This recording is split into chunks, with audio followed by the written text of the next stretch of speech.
Hi and welcome back to the channel. So आज की video में मेरा जो ऑब्जेक्टिव है वो है आपको लॉन्ग टर्म रिव्यू देना of my bike which is the Royal Enfield Classic 350 Ash 2016 model. तो अभी जस्ट 2025 ऑलमोस्ट ख़त्म होने को आया है और 2026 लगने वाला है। मार्च के आसपास मैंने ये गाड़ी ली थी, तो अप्रॉक्सीमेटली 10 साल होने वाले हैं इसको। और इस वीडियो में मैं आपको बताऊंगा थोड़ा सा कि अभी तक मेरा राइड एक्सपीरियंस, राइड रिव्यू कैसा रहा। बेसिकली क्या है कि मैं अभी जैसे जीएसटी के रेट्स रिवाइज़ हुए हैं, तो मैं सोच रहा था कि मैं एक नई बाइक में इन्वेस्ट करूं, इसको मैं सेल आउट कर दूं और नई बाइक ख़रीदूं।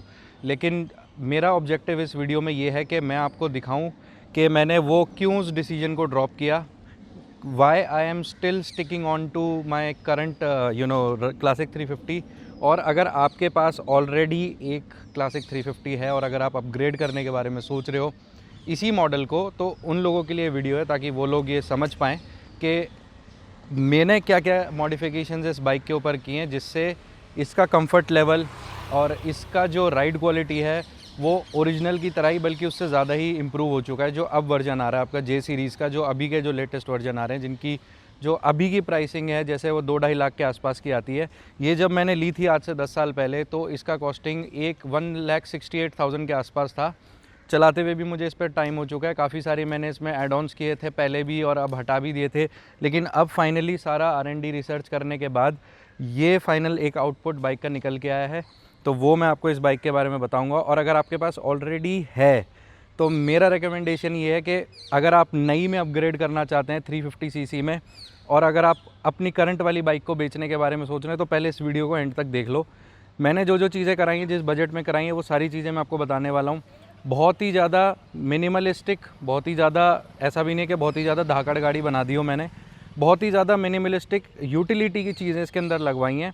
और वो सारी चीज़ें मैंने इसके अंदर की हैं जिससे इसकी अभी भी क्वालिटी जो है नए इंजन्स के साथ जो भी है उसके साथ मैच कर रही है। और प्लस नए इंजन्स में जो अभी के टाइम के इंजन्स है उनमें क्या डिसएडवांटेज है जो मैंने कंसिडर किया कि मैं इस बाइक को सेल आउट करके नई वाली ना खरीदूं, उससे भी आपके कॉस्टिंग और आपका पैसा बहुत बचने वाला है। तो बने रहिए। सो इस वीडियो में आगे बढ़ने से पहले मैं आपको बता दूं कि ये जो वीडियो मैं रिकॉर्ड कर रहा हूं, I am recording it with the help of the latest Insta360 X5 360 degree action camera along with the external microphone। तो आप जो मेरी वॉइस क्वालिटी सुन रहे हैं, जो इतनी HD और इतनी एनहेंस आपको ऑडियो साउंड सुनाई दे रही है, वो रिकॉर्ड हो रही है with the help of this Saramonic air wireless microphone which is directly connected to my Insta360 X5, जिसकी मदद से आप देख सकते हैं कि मैं आउटडोर्स में बाहर शूट कर रहा हूँ, बट जो मेरी ऑडियो की क्वालिटी है वो आपको बहुत ही ज़्यादा बेहतरीन सुनाई दे रही होगी। So if you are looking forward to buy the latest Insta360 X5 और अगर आप उसमें एक्सटर्नल माइक कनेक्ट करना चाहते हैं, then you can look out for this Saramonic air. इन दोनों प्रोडक्ट्स का लिंक मैंने दे दिया आपको इस वीडियो के डिस्क्रिप्शन में। सो आप मेरी वेबसाइट retinapix.com पे जाके इसको डायरेक्टली चेकआउट कर सकते हैं। तो वीडियो को सब्सक्राइब कर लीजिए, आगे चलते हैं और मैं आपको देता हूँ अपनी बाइक का ओवरव्यू। सो ऑलमोस्ट 10 साल होने को आए हैं मेरी बाइक के साथ मुझे, और काफ़ी यादें जुड़ी हुई हैं क्योंकि कॉलेज टाइम के आसपास मैंने ये बाइक ली थी, उसके बाद जॉब एंड देन बिज़नेस। तो इस बाइक ने मेरे साथ काफ़ी देखा है, इसके साथ मैंने काफ़ी ट्रिप्स भी की हैं पहले। उन ट्रिप्स को ऑलरेडी ये व्लॉगिंग का कल्चर काफ़ी बाद में आया है। उस टाइम पे जब मैं ट्रिप्स पे जाता था उत्तराखंड, हिमाचल वगैरह, तो मैं इसी पे जाता था। काफ़ी टाइम तक मैंने इस पर ट्रैवल किया, काफ़ी लॉन्ग डिस्टेंस। इसकी कंडीशन बिल्कुल भी अच्छी नहीं थी। ये काफ़ी मैंने इसको दोबारा से काफ़ी टाइम के बाद इस पे पैसा लगा के इसे दोबारा रिस्टोर करने का डिसीजन मैंने काफ़ी सोच समझ के लिया है। और मेरे मन में भी यही आया था कि देखो यार, जीएसटी के रेट्स अभी 21 तारीख के आसपास चेंज होने वाले थे, और उसमें जो प्रीमियम बाइक्स हैं आपकी हिमालयन, मीटियोर वगैरह, अगर आप रॉयल एनफील्ड पे जाते हैं तो वो काफ़ी एक्सपेंसिव साइड पे चली गई थी। और जो 350 सीसी बाइक्स हैं वो आपकी कम, उसमें जीएसटी जो है वो कम हो चुका है। तो यानी वो बाइक का रेट जो पहले था उससे थोड़ा सा सस्ता होने को आया है अभी। तो अब काफ़ी लोग हैं जो ये सोच रहे होंगे कि यार हम अपनी करंट बाइक को बेच देते हैं और नई वाली में अपग्रेड कर देते हैं, 15 साल का रजिस्ट्रेशन भी मिल जाएगा, नई बाइक भी आ जाएगी, पुरानी वाली को बेच के नई वाली ले लेते हैं। लेकिन मैंने जो बाइक्स शॉर्टलिस्ट करी थी उसमें एक तो थी हिमालयन 450। अगर मैं 350 से ऊपर जाता तो मैं 450 पे ही जाता ऑब्वियसली, क्योंकि मैं 350 ऑलरेडी चला रहा हूँ।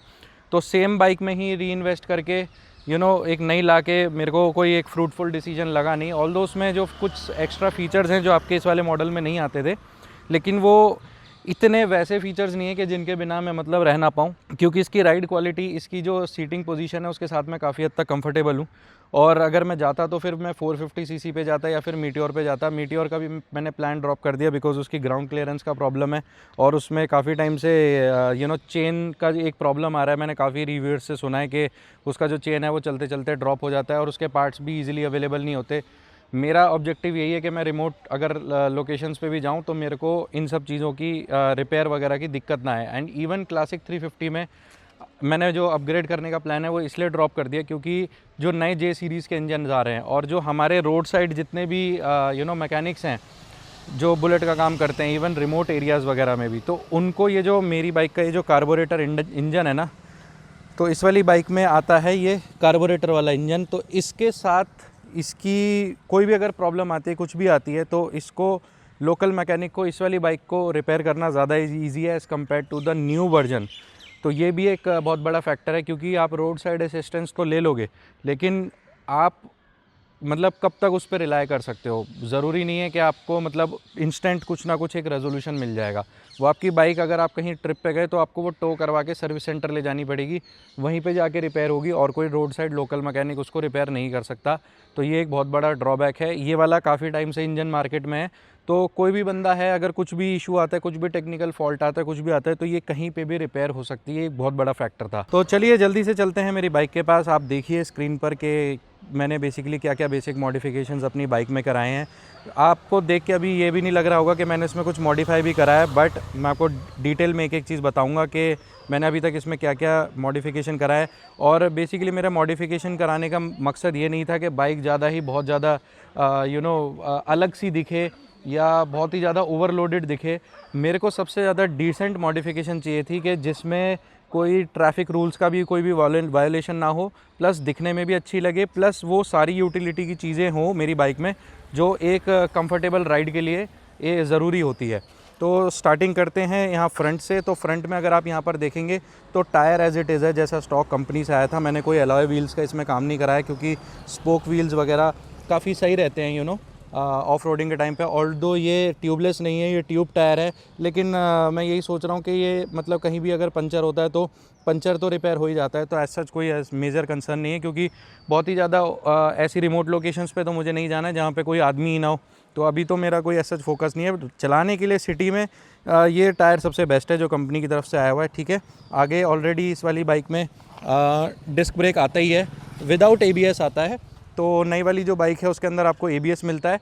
ABS एक काफ़ी यूज़फुल फ़ीचर है, लेकिन ठीक है, मतलब कि वो इतना भी बड़ा फ़ीचर नहीं है कि मतलब जिसके बिना आप रह ना सको। ABS ठीक रहता है, लेकिन ये बाइक ना बहुत ज़्यादा स्पीड कैरी नहीं करती है और एकदम से इसका चक्का जाम नहीं होता। क्योंकि क्या है कि सबसे ज़्यादा हम लोग ना इसका रेयर ब्रेक यूज़ करते हैं और रेयर ब्रेक जो है वो इसका ड्रम ब्रेक है। तो मतलब बाइट फिर भी ठीक आता है, तो ऐसा कोई इशू नहीं है। तो जो बेसिक मॉडिफिकेशन स्टार्ट होती है वो स्टार्ट होती है सबसे पहले आपकी लाइटिंग से। तो ये जो लाइट है जो आप अंदर देख रहे हो, ये जो है आपकी LEDs करवा ली हैं। पहले हेलोजन आता था, तो ये इंडिकेटर्स भी मैंने LED करवा ली हैं और ये भी करवा ली हैं। आपको मैं जला के दिखा देता हूँ।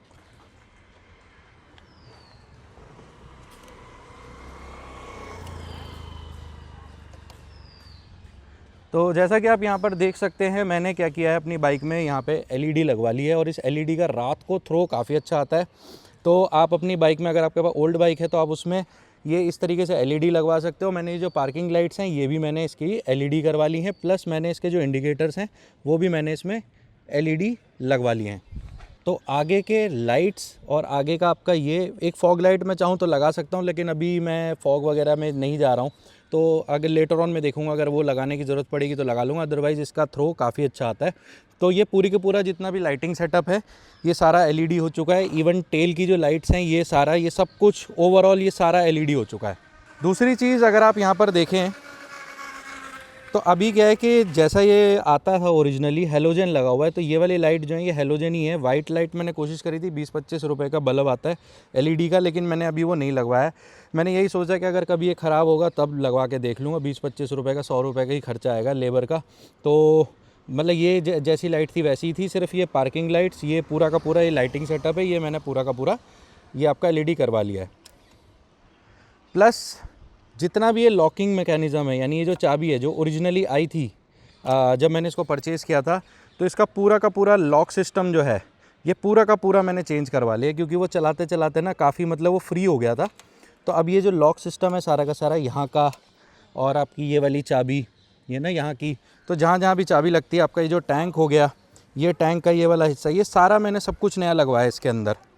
तो बेसिकली ये पूरा का पूरा चेंज हो चुका है, ठीक है।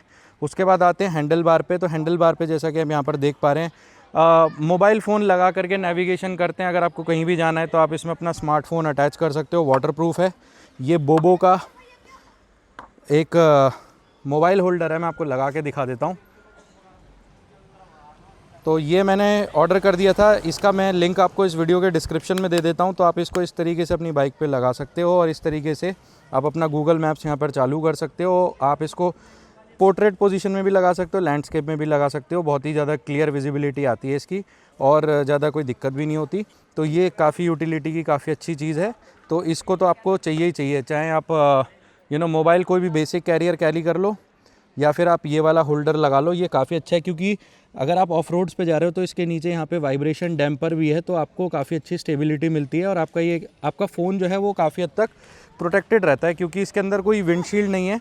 तो जितना भी आपका एयर है वो आपका यहाँ पे आता है, तो कहीं हवा के उससे ये टूट ना जाए विंड ब्लास्ट से।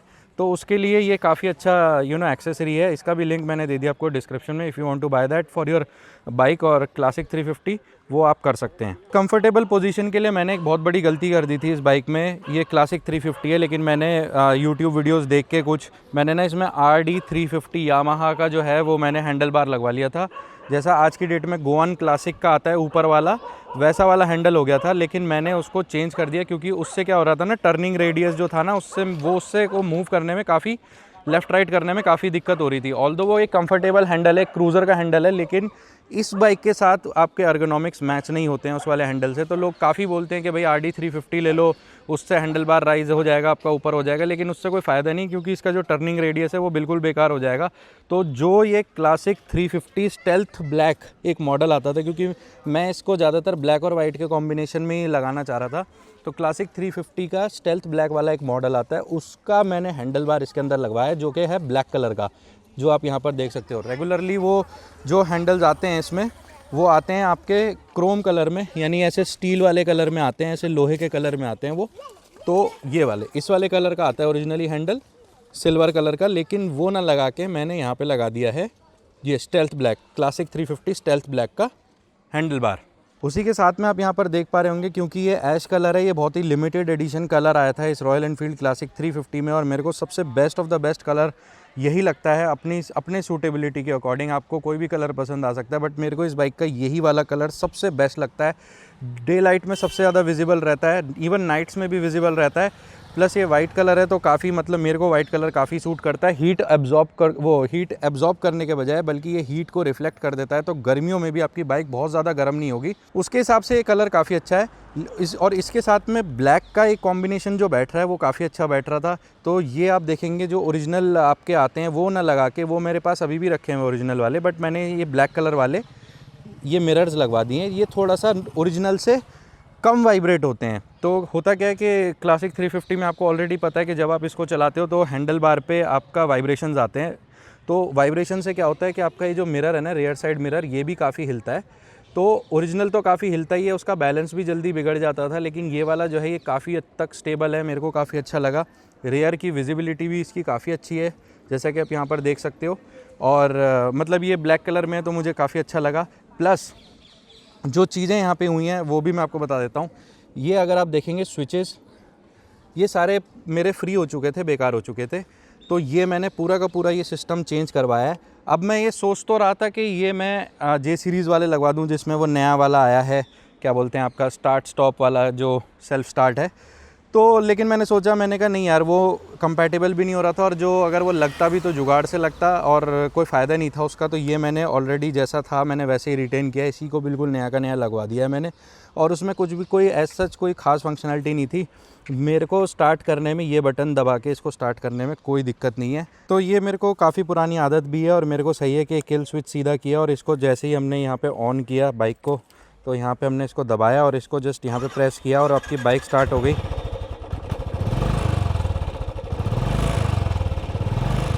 ठीक है, तो ईज़िली स्टार्ट हो जाती है, मुझे कोई दिक्कत नहीं है ये वाला स्विच को मेंटेन करने में। ये सारी चीज़ें पास बाय यही सब है नई वाली में भी, तो इससे कोई ऐसा मेजर फ़र्क नहीं पड़ता, ठीक है। लेकिन जो फ़र्क पड़ता है वो पड़ता है इन ग्रिप से। तो गाइज़ ये जो जे सीरीज़ की अभी जो नई वाली क्लासिक 350 आई है, जो 2025 मॉडल है, मैंने उसका ग्रिप लिया है गाइज़। वो वाली ग्रिप मैंने यहाँ पे लगवाई है, जैसे कि आप यहाँ पर देख सकते हो अपनी इस ओल्ड क्लासिक 350 में। और गाइज़ जब से ये लगे हैं ना, मतलब ये ग्रिप इतने प्यारे हैं कसम से कि इसको चलाने में ना बाइक को अलग ही मज़ा आ जाता है। जो इसके पहले वाले थे ना वो काफ़ी हार्ड थे, और वो मतलब हार्ड प्लास्टिक थी और वो सीधे सीधे थे। आपको भी याद होगा, अगर आपकी बाइक में ऑलरेडी है तो आप उसे देख सकते हो। ये काफ़ी अच्छा अपग्रेड है और ये मैंने ओरिजिनल लगवाए गाइस, तो आप ये देख सकते हो इसके साथ कंपैटिबल है। आप इसे देख सकते हो यहाँ पे, ये काफ़ी अच्छे ग्रिप्स हैं। और ग्रिप के साथ इसमें क्या बेनिफिट आया मैं वो बता देता हूँ कि गाइस आपके ये प्रोटेक्शन के लिए ये जो आपकी ओल्ड वाली में आता है ये भी इसके ऊपर लग जाता है, तो आपको यहाँ पे भी ना आपकी ग्रिप के बाहर प्रोटेक्शन मिलती है, जो कि आपको नए वाले क्लासिक 350 में नहीं मिलती। तो अगर in case of any crash तो आपका हाथ जो है ना, ये चीज़ आपकी बच जाएगी और आपकी ये चीज़ भी डैमेज होने से बचेगी। तो गाइज़ ये एक बेनिफिट हो गया। बाकी ये जो क्लच लीवर्स और ब्रेक लीवर्स है ना, ये मैंने जैसे थे मैंने वैसे ही रखे हैं। एक्सेलरेटर की वायर चेंज करा दी थी, क्लच की वायर चेंज करा दी थी, यहाँ पे इसका ऑयल रिफ़िल कर दिया था। तो ये पूरा का पूरा जितना भी आपने अभी तक सेक्शन देखा, ये सारा का सारा बिल्कुल ही एग्जैक्टली नया हो चुका है, बिल्कुल नया। अब गाइज़ मैंने जो इसके अंदर ये जो लेग गार्ड लगवाए, यूजुअली पहले मेरे पास थे वो 3 वे वाले, तो वो यहाँ तक आते थे। उनसे ना क्या होता था, मेरे को यहाँ पे ना लेग रूम नहीं मिलता था। वो इधर आते थे ना काफ़ी, तो वो एक तो 3 वीडियो में अच्छे भी नहीं लगते थे, चलाने में भी मतलब ठीक है, मतलब कोई फ़र्क नहीं पड़ता था। लेकिन उससे ना बाइक का एक तो वेट भी बहुत ज़्यादा हैवी हो रहा था। तो मैंने इसलिए ना ट्रपीजियम टाइप का ये जो है ना, ये सीधा लगवा दिया, क्योंकि क्रैश गार्ड का मतलब होता है गिरे तो आपकी बॉडी या आपके पैरों को फ़र्क ना पड़े और आपका पैर वैर ना टूटे। तो गाइज़ ये मैंने इस स्टाइल के लगवाए हैं। आप भी ये वाले लगवा सकते हैं, ये मेरे को काफ़ी अच्छे लगे। तो यहाँ का पूरा पार्ट मैंने आपको बता दिया। इंजन एज़ इट इज़ जैसा है, वायरिंग की जो प्रॉब्लम थी, जहाँ से कटा कोटा था, वो सारा का सारा रिपेयर हो चुका है। इंजन क्लीन भी हो चुका है। थोड़ा बहुत ऑयल आता ही है बाहर, आपको पता ही है क्लासिक 350 में थोड़ा सा ऑयल आता ही है। थोड़ा सा हल्का टैपेट साउंड भी था, वो भी हमने कोशिश करा के वो करा। एयर फिल्टर, ऑयल फिल्टर सब कुछ चेंज हो चुका है। अब आते हैं इसकी मेन चीज़ पे, जिसके लिए जो आपको काफ़ी मदद देगी, वो है इसकी सीट। तो गाइज़ ये मैं ऑलरेडी सीट जो है, मैंने अपनी जो ओरिजिनल स्टॉक सीट थी वो अभी मैंने हटा दी है। ये मैंने स्पेशल ऑर्डर पे बनवाई है, खजांची सीट्स आपकी चांदनी चौक में। तो जो भैया हैं उनका एड्रेस वगैरह जो भी है आप देख सकते हो, ऑनलाइन भी मिल जाते हैं उनसे। उनका नंबर मैं आपको डाल दूँगा नीचे। तो जैसे कि आप देख सकते हो यहाँ पे एक मेरे भाई हैं लवलीन, जो थम्पर्स कैफ़े से थे। वो मुझे वहाँ पे क्या नाम है, काफ़ी साल पहले मुझे वहाँ पे मिले थे चंडीगढ़ से। वो आपका मनाली ट्रैवल कर रहे थे, कसौल ट्रैवल कर रहे थे, साथ ही में मिल गए थे। उनकी बाइक पे मैंने देखा था। लवलीन भाई, if you are looking at it, so thank you so much. आपकी वजह से मुझे आइडिया मिला इस सीट को अपग्रेड करने का। तो उनकी बाइक में काफ़ी अच्छी सीटिंग थी, काफ़ी अच्छा सीटिंग कंफर्ट था। तो वही चीज़ मैंने अपनी बाइक में भी करने की कोशिश करी है। यूजुअली क्या होता है, जब भी आप अपनी सीट अपग्रेड कराते हैं तो उसमें स्प्रिंग लोग नहीं डालते हैं, वो आपको एक बॉक्सी सी सीट दे देते हैं। जो कि मेरे को ना, मैंने लास्ट टाइम एक ट्राई किया था, अपने दोस्तों के साथ भी ट्राई किया था जिन्होंने लगवाए हैं वो बॉक्सी सीट। तो वो थोड़ी सी ना पॉट सीट वाली फीलिंग देती है। तो मेरे को वैसा वो नहीं चाहिए था कि मैं एक पॉट सीट पर बैठा हूँ। मेरे को एक तरीके से स्टॉक ही रखनी थी बाइक, लेकिन उसमें थोड़ा सा और कंफर्ट ऐड करना था। तो जैसा कि आप यहाँ पर देख सकते हो, यहाँ पे जो ओरिजिनली जो स्टॉक के सस्पेंशन के जो स्प्रिंग्स आते हैं वो ऑलरेडी है। अगर आप सीट अपग्रेड नहीं कराते हो ना, तो आपकी कमर में बहुत ज़्यादा दर्द होता है। और बेसिकली मैं एक डेस्क जॉब करता हूँ, तो डेस्क जॉब करते हैं तो पूरे दिन कुर्सी पे बैठते हैं ना, तो लोअर बैक में काफ़ी पेन होता है। तो उसी को अवॉइड करने के लिए ना थोड़ा सा मतलब क्या किया गया है कि इस सीट में ना फोमिंग बहुत ज़्यादा करवाई गई है, जिससे इसका ना ये जो थिकनेस है ये ज़्यादा मोटी हो गई है। यहाँ पे बैठने के लिए ये बिल्कुल एरिया फ्लैट किया गया है। यहाँ पे बेसिकली हम लोग बैठते हैं। और अगर आप सीट मेरी ध्यान से देखेंगे, यहाँ से इस तरीके से हल्का सा कर्व ऊपर कराया गया है, ताकि आपका जो ये बिल्कुल बट्स हैं वो बिल्कुल यहाँ पे सेट हो जाएं। प्लस आपकी बैक को सपोर्ट देने के लिए यहाँ पे फोम वाला ये काफ़ी अच्छा कुशनिंग वाला ये बैक सपोर्ट भी है, और इसके लेवल्स भी हैं। मतलब ये आप इसको दबा के इसे और ऊपर कर सकते हो अपने कंफर्ट के अकॉर्डिंग। और इस तरीके से आपको ना एक हाईवे क्रूजिंग वाला कंफर्ट मिल जाता है, जो कि आप हार्ले वार्ले और आपका फैट बॉय वगैरह से भी एक्सपेक्ट करते हो ना, उस तरीके का। तो वो चीज़ आपको इसमें मिल जाती है। तो बेसिकली काफ़ी अच्छा टूरर ऑप्शन बन चुका है इस टाइम। लोगों की कंप्लेंट्स होती हैं कि मतलब अभी जो पिलियन सीट है, पिलियन सीट में भी काफ़ी मतलब लोगों को दिक्कत होती है जो आपके साथ अगर कोई लॉन्ग राइड पे जा रहा है। तो अभी तो फ़िलहाल मेरे साथ कोई भी नहीं है जो पिलियन सीट पे बैठे, बट अभी मैंने क्या किया ना, बस ये ओरिजिनल सीट है। ओरिजिनल सीट के ऊपर बस ये एक कवर लगा दिया फ़ोम वाला, और ये काफ़ी अच्छा कवर है, ये काफ़ी अच्छी कंफर्ट देता है। तो 1-2 घंटे तक तो आदमी इस पर भी बैठ सकता है, लेकिन उससे ज़्यादा फिर उसको दिक्कत होगी। तो आगे आने वाले टाइम पे मैं सोच रहा हूँ कि अगर बाई चांस पिलियन बैठेगा तो इसको मैं एक खजांची भैया से बोल के एक और सीट लगवा लूँगा यहाँ पे नई, जो इसी की तरह कंफर्टेबल हो। और ये जो बैक रेस्ट है ना, ये मैंने लगवा लिया था, ये मीटियोर में आता है। तो ये, लेकिन आपको ये ज़्यादा कंफर्ट नहीं देता है, उसके जितना नहीं देता है। ये पीछे वाले बंदे को मतलब थोड़ा सा बैक सपोर्ट दे देते हैं, क्योंकि जो नॉर्मल वाले आते हैं ना उसमें तो कुछ होता ही नहीं है, उसमें तो एक बस वो लोहे की पत्ती सी दे रखी है कंपनी वालों ने। तो इसके बारे में शायद कंपनी को नए मॉडल्स में भी सोचना चाहिए यार। नए मॉडल्स में आप बस वो नए फीचर थोड़े बहुत ऐड कर देते हो, ABS वेबीएस ये सब फलाना ढिमकाना जो भी है, इलेक्ट्रॉनिक फीचर जो भी आ रहा है। भाई मेन चीज़ तो सीटिंग कंफर्ट है, टूरिंग कंफर्ट है, जिसके लिए बंदा ले रहा है। अगर मैंने KTM 390 एडवेंचर और आपकी रॉयल एनफील्ड क्लासिक 350 ये भी चला के देखी हैं, उनमें भी सीटिंग कंफर्ट नहीं है। वो बस ये है कि वो एक बड़ी बाइक है, उसका एक एडवेंचर वाला सीन है, कुदा दो कहीं से भी ऊपर नीचे और उसमें आप लगेज कैरी कर सकते हो, बस इतना उसका बेनिफिट है कि वो थोड़ा सा ना बाइक बल्की है। लेकिन अगर आपको ले वगैरह कहीं इधर उधर जाना, तो BRO ने इतनी अच्छी अच्छी रोड्स बना दी, अब तो वो वाला सीन नहीं है। मतलब जिस समय पे वो बाइक्स थी भी नहीं, तब भी क्लासिक 350 ने ही या आपकी बुलेट ने ही वो चीज़ को इस्टेब्लिश किया है, फेमस किया है पूरे ऑल ओवर इंडिया में, वर्ल्ड वाइड। तो मज़ा तो गाइज़ इसी में आता है। और ये आपका एयर कूल्ड इंजन है, तो इंजन में तो देखो कोई दिक्कत नहीं है भाई, इंजन तो इसका ज़बरदस्त है। मतलब आज भी अगर आप इसको नए से कंपेयर करोगे तो मतलब आज भी इस इंजन में जान है। राइड क्वालिटी के मामले में आज भी मुझे ये ज़्यादा पसंद है। नई वाली जो है थोड़ा सा ना अच्छी तो है, मैंने दोनों चला के देखी हैं, मतलब लेकिन कोई ख़ास डिफरेंस नहीं है। मतलब ये नहीं बोलूँगा कि अगर 1 लाख रुपये 1.5 लाख रुपये अगर वो ऊपर बिक रही है तो उसमें सिर्फ कहाँ फ़र्क है वो मैं बता देता हूँ। एक तो कुछ आपके इलेक्ट्रॉनिक फ़ीचर्स, ABS वगैरह, ठीक है, और मेन जो है वो है आपका डिस्क ब्रेक। इसमें आता है ड्रम ब्रेक, उसमें आता है डिस्क ब्रेक। तो ड्रम भी भाई ठीक चल रहा है, अगर इसके डिस्क पैड ख़राब होते हैं तो ईज़िली रिप्लेस हो जाते हैं, लेकिन वो सालों साल चलते हैं लंबा, कोई दिक्कत नहीं है भाई। अगर रियर से देखोगे तो रियर से कुछ इस तरीके से दिखाई दे रही है। और आपका ये जो फुट पैक्स वगैरह हैं ये भी सारे के सारे ओरिजिनल हैं। अच्छा, इसमें एक मेन बात क्या है, जो नई वाली आ रही है उनमें किक्स नहीं है, इसके अंदर किक्स भी हैं। तो ये किक से भी स्टार्ट हो जाती है in case of any emergency, और नई वाली में किक्स नहीं है। अपने को यार थोड़ा सा ना, अगर मान लो वो कहीं बाइक बैठ गई या बंद हो गई, ठीक है, और उसमें किकिंग का ऑप्शन नहीं है, तो भाई वो किसी भी एंगल से स्टार्ट तो होगी ही नहीं, क्योंकि कई बार जो है ना सेल्फ स्टार्ट फेल हो जाता है। पिछली बार मेरी बैटरी ख़राब हो गई थी, जो बाइक की बैटरी थी जो यहाँ पे डली हुई है, तो बैटरी जो है वो बैटरी भी मैंने चेंज कराई है, नई बैटरी डलवाई है एक साइड की, तो वो काफ़ी अच्छी चल रही है, उससे सेल्फ स्टार्ट एकदम इंस्टेंट मक्खन की तरह चल रहा है। टायरों में अभी तक मैंने कोई छेड़छाड़ नहीं करी, जैसे टायर्स थे वैसे ही हैं, और मोटा मोटा ये बेसिकली एक बाइक का पूरा लुक बन के आया है। अभी इसमें एक चीज़ और कराने को मैं करा सकता हूँ, वो ये है कि यहाँ पर मैं बैक साइड में एक वो ग्रैब रेल के लिए डलवा दूँ लोहे का, जिसके ऊपर आपका टॉप बॉक्स आ जाएगा। लेकिन मेरे पास ऑलरेडी रॉयल एनफील्ड के ओरिजिनल सैडल बैग्स हैं, जिसमें मेरा मोस्टली सामान आ ही जाता है, तो अगर ज़रूरत पड़ेगी तो वो काम भी इसके अंदर हो जाएगा। लेकिन अगर रेगुलर सिटी राइड करनी है तो उसके हिसाब से, मतलब अगर आप यहाँ पर ध्यान से देखेंगे तो सारी चीज़ें ऑलमोस्ट अपनी जगह सेट हो चुकी हैं, बाइक को ओवरलोड करने का कोई मतलब बनता नहीं है। तो आई होप आप लोगों को ये वीडियो अभी तक पसंद आई होगी।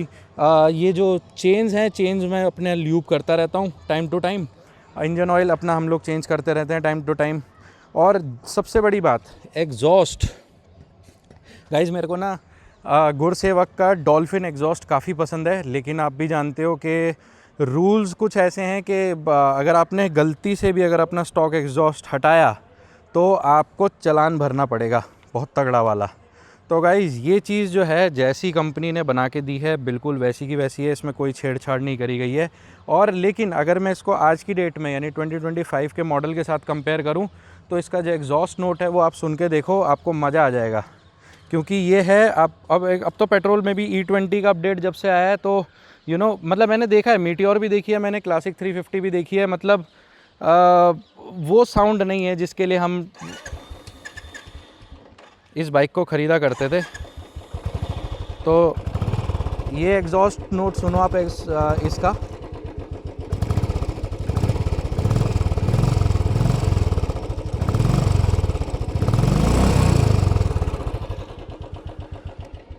तो गाइज़ जैसा कि मैंने आपको अभी दिखाया कि ये सारे के सारे चेंजेस हुए हैं मेरी बाइक में। जितना मैं स्टॉक रख सकता था इसको मैंने पूरी कोशिश करी इसको स्टॉक रखने की, लेकिन जो जो चीज़ें मेरे को लगा कि भाई ये चीज़ मैंडेटरी है करानी और ये करानी ज़रूरी है, तो वही चीज़ें मैंने इस बाइक के अंदर करवाई हैं। सीट बहुत इंपॉर्टेंट है, सीट कम्फर्ट बहुत इंपॉर्टेंट है, बैक रेस्ट बहुत ज़रूरी है, बैक रेस्ट लगवाया। कलर स्कीम के हिसाब से हैंडल, ग्रिप, आपके मिरर्स हो गए, आपकी लाइट्स हो गई, वो सारी चीज़ें कराई हैं। प्लस इसका जो नई बैटरी थी वो डलवाई है। हॉर्न्स भी इसके काफ़ी अच्छे चल रहे हैं। प्लस इसकी सबसे ख़ास बात क्या है गाइज़, माइलेज। आज भी 35 का माइलेज दे रही है गाइज़। 30 से 35 किलोमीटर प्रति लीटर का माइलेज दे देती है हाईवे पे, और 28 से 30 का आपको दे देती है सिटी में। मैंने खुद चला के देखा है। 100 रुपये का तेल डलवाता हूँ, 100 रुपये में 1 लीटर आ जाता है। 1 लीटर में मेरा आना जाना आराम से हो जाता है। तो मतलब मेरा 15 दूनी 30 किलोमीटर के आसपास, 28 किलोमीटर के आसपास आज भी माइलेज दे रही है गाड़ी। तो गाइज़ मेरा रिकमेंडेशन ये है कि अगर आपके पास नहीं है फिर तो कोई ऑप्शन ही नहीं है, फिर तो आपको नई बाइक पे जाना पड़ेगा। कुल मिला के कितना खर्चा हुआ होगा? लेस देन 30,000 रुपीज़ अभी तक। तो जितना भी खर्चा किया 30,000 के अंदर किया। बाइक पूरी बन गई, सेट हो गई। बाकी इसके जो डॉक्यूमेंटेशन है, पोल्यूशन, इंश्योरेंस, वो सब करवाया, उसका आप थोड़ा सा और ऊपर मान लो। सारा डॉक्यूमेंटेशन के साथ पूरी रिन्यू करने के बाद पूरा ये लुक आप देखो किस तरीके से आया है बाइक का। और अब जब मैं इसको चलाता हूँ ना तो चलाने में ऐसा मज़ा आता है ना कि मतलब आज भी किसी भी नई शोरूम से निकली हुई रॉयल एनफील्ड की ही बाइक या फिर किसी अदर ब्रांड की भी बाइक को ना आज भी टक्कर दे सकती है। तो लेने को आप नई वाली भी ले सकते हो, लेकिन ये वीडियो स्पेसिफिकली उन लोगों के लिए कि जो सोच रहे हैं कि मेरे पास पुरानी पड़ी हुई है, तो उसको किस तरीके से आप उसके अंदर बेसिक मिनिमलिस्टिक चेंजेस करा के उसको बिल्कुल नया बना सकते हो और इस तरीके से आप उसे बिल्कुल खड़ा कर सकते हो। यूज़ करो भाई, ये यूज़ करने की चीज़ है। इसे यूज़ करो, इसे लेके जाओ, इसे घुमाओ। मेरा भी अब कोशिश रहेगा कि इसके ऊपर मैं वीडियोस और भी बनाऊं। तो आई होप आप लोगों को ये वीडियो पसंद आई हो। प्लीज़ चैनल को सब्सक्राइब कर लेना। तो अब काफ़ी सारे Insta360 की नई एक्सेसरीज़ और GoPro की काफ़ी नई एक्सेसरीज़, DJI के कैमरास, ये सारे मेरे स्टोर पे आपको मिलने वाले हैं। तो गाइज़ बाइक के ऊपर, इसी क्लासिक 350 के ऊपर मैं वीडियोस बनाऊंगा काफ़ी, और आपको दिखाऊंगा कि एज अ मोटो व्लॉगर अगर आपको व्लॉगिंग करनी है, ट्रैवल वीडियोस बनानी है, उन किस एक्सेसरी का क्या पर्पस है, किस चीज़ में यूज़ होगा, वो सारा आपको मेरे चैनल पर देखने में मिलेगा। तो गाइज़ आई होप आप लोगों को ये वीडियो पसंद आई होगी। तो पसंद आई तो प्लीज़ लाइक कर देना, चैनल को सब्सक्राइब कर देना, and visit our website retinapix.com। This is the only one of the best India's leading online camera store, जहाँ से आप अपना कैमराज या फिर उनसे रिलेटेड एक्सेसरीज़ आप एनी टाइम परचेज़ कर सकते हो। So enjoy guys.